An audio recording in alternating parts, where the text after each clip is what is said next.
So nightmares are distinctly different from dreams in the way that people feel them and experience them. So a lot of people think that a nightmare is something where someone's chasing them and you have to wake up screaming. Yes, that's one of the more common nightmares that we see is the person's chasing someone or they're being chased. But really a nightmare just has to evoke some sort of, we call it dysphoric emotion. So something uncomfortable. You could be sad, you could be unhappy, you could be scared, anxious. But traditionally the definition is you have to awaken from this nightmare. So you have it, you awaken from it, and you can recall in detail what just happened. That's a nightmare. So it's very different from a dream where you generally don't wake up from it and you don't have this dysphoric emotion. There's some debate as to whether you need to awaken from them, because there are some patients who are actually starting to say, I had these horrible nightmares, but I never woke up from them. But they can still recall them when they get up in the morning. So there's still some debate in the field. When it comes to the reason why we have nightmares, we're still debating that. It's a new area of research, nightmares. And the way that I like to think about it is our brain, we have stress during the day, and our brain needs to learn to process this stress. So there are people who have repetitive nightmares, and what happens is their brain is trying to process the stress and help their brain actually deal with what happens if the stress happens again. So their brain's preparing them to deal with it in case the stress happens again, but it's so scary that they awaken from it. So they're never actually able to finish the file and put it away. It just keeps happening because they awaken from it. So IRT, imagery rehearsal therapy, or IRT as I'll call it for now, it's a very, very simple treatment that was developed by Barry Krakow in the late 90s, early turn of the decade, to really help change the imagery that you're having at night.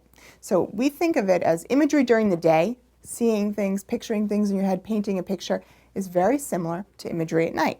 That's what dreams are, nightmares, they're imagery at night. So what we do is we take this very simple technique by basically telling someone if they have a nightmare. So take someone who has a recurrent nightmare of being chased by someone.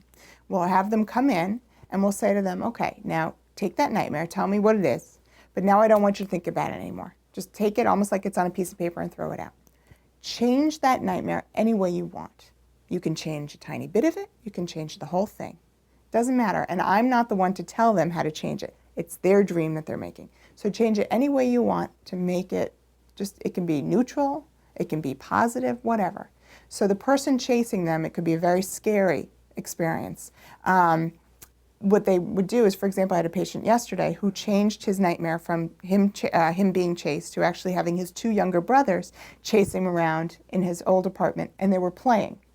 So just by still having the chasing element, but making it a fun, playful chase with two people he knew, made it a much different dream than the nightmare he was having. So then what I had him do is close his eyes, and I had him picture the story of his brothers came in, they started chasing him, his mom yelled at them to stop, then they stopped for a minute, and then they kept running after each other. He pictured that whole story in his head, painted a picture, and could see what everyone was wearing, the smells he could tell, he could see the carpet, every detail. And once he took himself through that picture for about 5 minutes, he practiced it morning and night. If you keep doing that, it actually helps to reduce the nightmare frequency because you're getting control over your nightmare. For some patients, they'll have that new dream. For others, it just reduces the nightmare frequency. We don't know why yet, but it's such a simple technique because it gives you control over it, over the nightmare, that it works for, there have been studies that show upwards of 90% of patients who actually do this treatment actually report it getting better, the nightmare frequency. Night terrors are very different from nightmares. A lot of people will think they're the same, but they're really not. Night terrors, you want to look at the time of night when you're having the problem. Night terrors happen in deep sleep. Nightmares tend to happen in the lighter REM sleep. So night terrors are in deep sleep, and they're more common in kids, as are nightmares. But what happens in a night terror is like a flash. We think a flash of some image or something happens in the brain. We don't really quite know what. And it usually ends up with the child screaming, almost like screaming bloody murder. It's very scary for the parents, whoever else is around, but it happens very fast, and the child has no recollection of it. They tend to stare off into space when they're screaming. You can't really engage them at all, and the child will go right back to sleep afterwards and have no recollection for it in the morning, or very little recollection. Usually there's no recollection. It's more scary for the parents. So in kids, what we think is happening in the brain, the way I like to think about it, is almost like your brain is going through all these stages of sleep, and it's developing in children so fast that it's almost like you're shifting gears in a car. And at some point, you actually stall out a little bit. And that's kind of what happens during a night terror. Their brain's shifting so fast that it stalls out. They have this episode, but then they go back to sleep and everything regulates itself.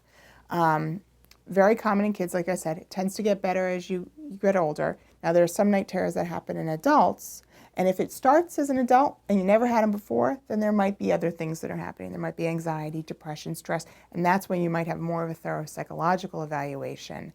In kids, we generally don't attribute it to any psychological basis.